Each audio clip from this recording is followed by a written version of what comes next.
2012, Swiss Cottage Special School in North London underwent a significant expansion.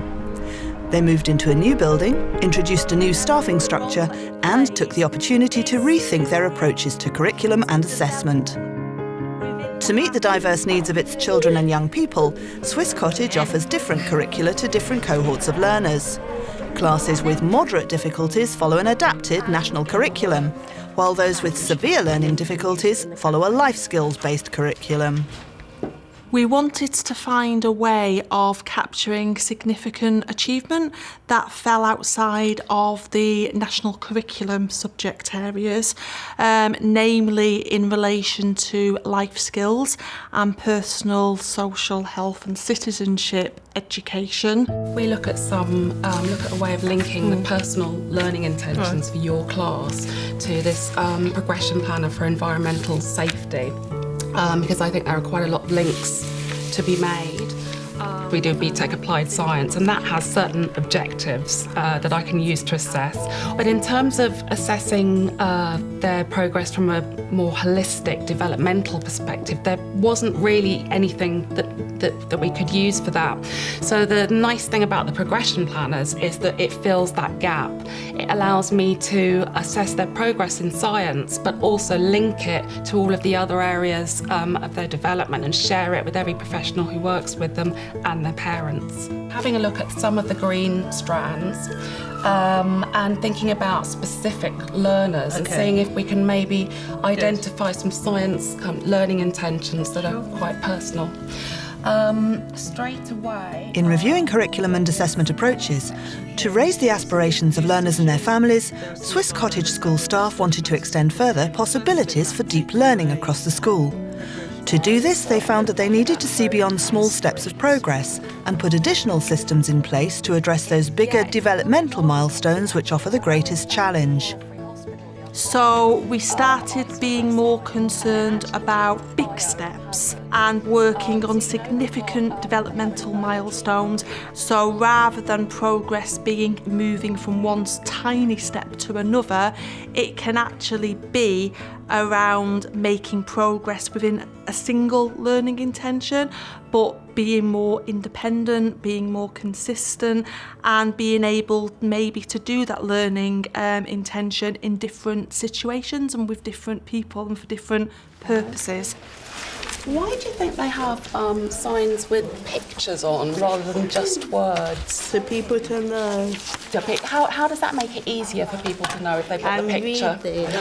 Absolutely. So even small children who might not be able to read, The picture will help them. The picture will help them. Fantastic. Excellent. Swiss Cottage staff developed 15 progression planners, covering different aspects of health and well-being that often need to be taught explicitly to young people with complex needs. The progression planners are designed as a flexible tool to help teachers set challenging learning intentions for individuals. Each learning intention is then supported by a range of activities in a range of different contexts to consolidate and embed understanding and skills.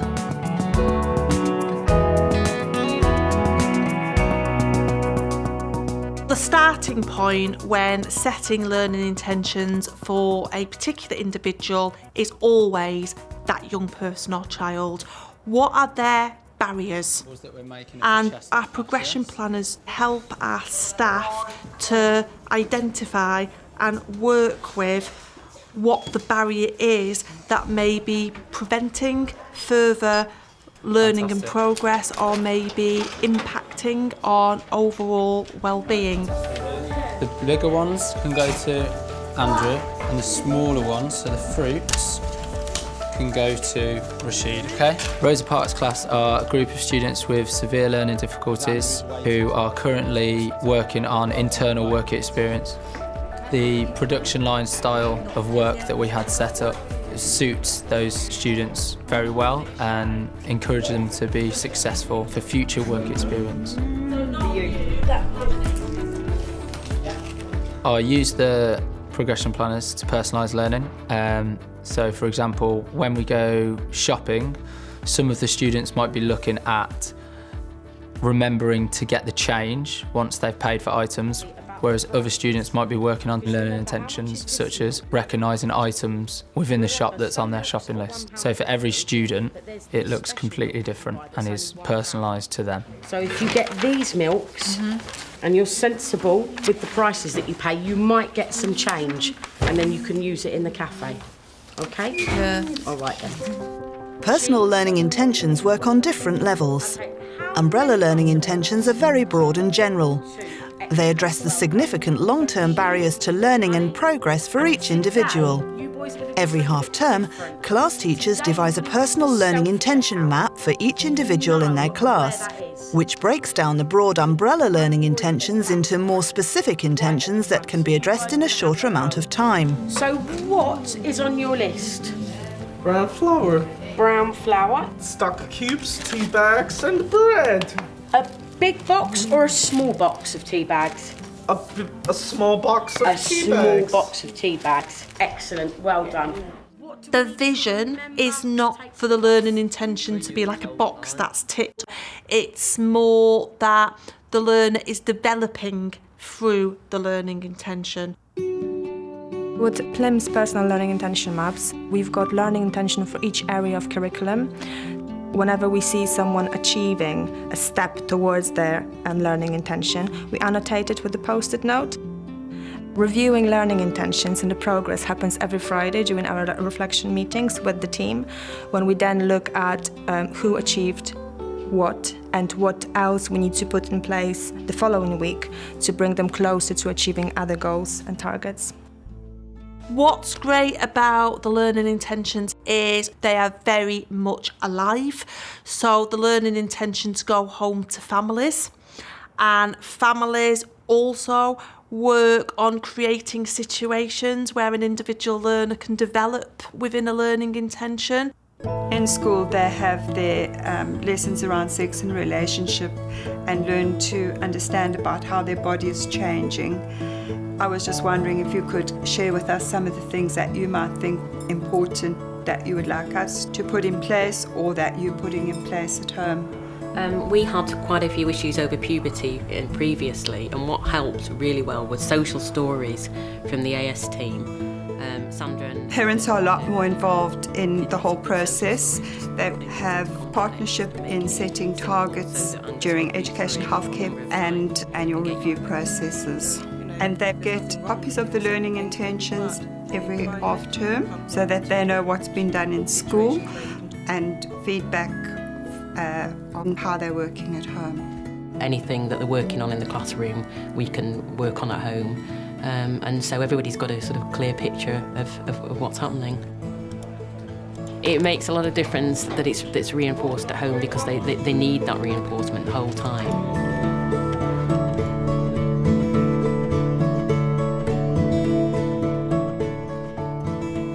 Rashid is now able to travel to Morrison's with a partner on public transport, so I'm confident of moving his independence up to 5 there. Up to 5? Yeah. And I would expect good progress to be made throughout the year on that as well. So you can see that he has made 44.4% progress so far. So you happy with that? Yeah, that's good. Okay. Learners' progress towards learning intentions is tracked throughout the year on a scale of 1 to 10. 3 separate measures are used: independence, fluency, and maintenance. By comparing scores with a baseline, set at the beginning of the school year, a percentage measure of progress can be calculated for each measure. What we would never do is report on cohorts and say 80% of our year 8s have made 50% progress with their learning intentions or more. We're not sure how helpful that would be.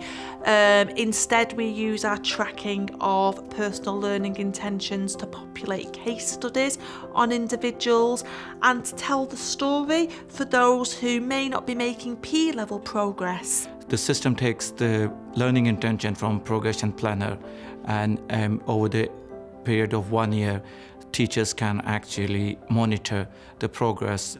It allows you to see very small steps. So we look into detail to see whether they are making a good progress through learning intentions or not. And what is the last thing we need to bring? Oh, Lily, fantastic. What is that? Your freedom pass to get on the bus. By enabling staff to identify and focus on individual priorities, the progression planners have helped many children and young people at Swiss Cottage to overcome significant barriers to their safety, health, well-being and employability. Are we all ready to go? Yeah. Yes? OK, let's go.